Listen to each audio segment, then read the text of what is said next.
আসসালামু আলাইকুম। আমি কামরুল হাসান লোকাল এক্সপার্টের পক্ষ থেকে আপনাদের সকলকে ওয়েলকাম করছি। আজকে আমি কথা বলবো বাংলাদেশের টপ অর্ডার ব্যাটিং নিয়ে। আসলে বিগত টুর্নামেন্টগুলোতে আমরা দেখছি বাংলাদেশের টপ অর্ডার বরাবরই ফেল করে। এজন্য আমরা বড় কোনো টোটাল দিতে পারি না বোর্ডে।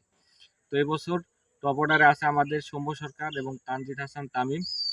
আহ, তো সৌম্য সরকারের ওডিআই স্ট্যাট যদি আমরা দেখি ৭৫টি ওডিআইতে ৭০টি ইনিংসে তিনি ব্যাট করার সুযোগ পেয়েছেন এবং ২০০০ প্লাস রান করেছেন। তার অ্যাভারেজ হচ্ছে 33 এবং এই 33 অ্যাভারেজের পাশাপাশি তিনি 3টা 100 এবং 13টি অর্ধশতক করেছেন। তার বেস্ট ইনিংস হচ্ছে 169 এগেনস্ট নিউজিল্যান্ড, যেটা গত বছরে ছিল।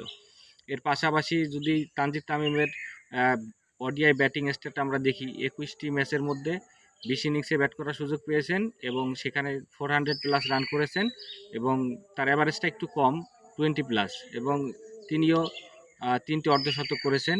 যার একটির কথা আমার খুব ভালোভাবে মনে আছে, পুনেতে 2023 ওডিআই ওয়ার্ল্ড কাপে ভারতের বিরুদ্ধে মনে হয় 43 বল 51 রানের একটা ইনিংস খেলেছিল। তার স্ট্রাইক রেট ছিল 120 এবং তার ওডিআই স্ট্রাইক রেটটাও খুব ভালো, 100-র কাছাকাছি।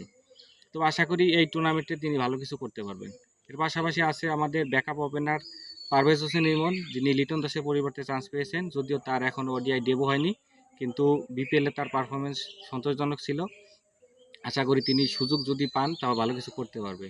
এরপরে আছেন আমাদের নাজমুল হোসেন শান্ত, যিনি আমাদের দলের ক্যাপ্টেন এবং তিনি বাংলাদেশের হয়ে মোট 47টি ম্যাচের মধ্যে 46টি ইনিংসে ব্যাট করার সুযোগ পেয়েছেন, যেখানে তার রান হচ্ছে 1500 এবং তার হচ্ছে 3টা 100-এর পাশাপাশি 9টা 50 আছে।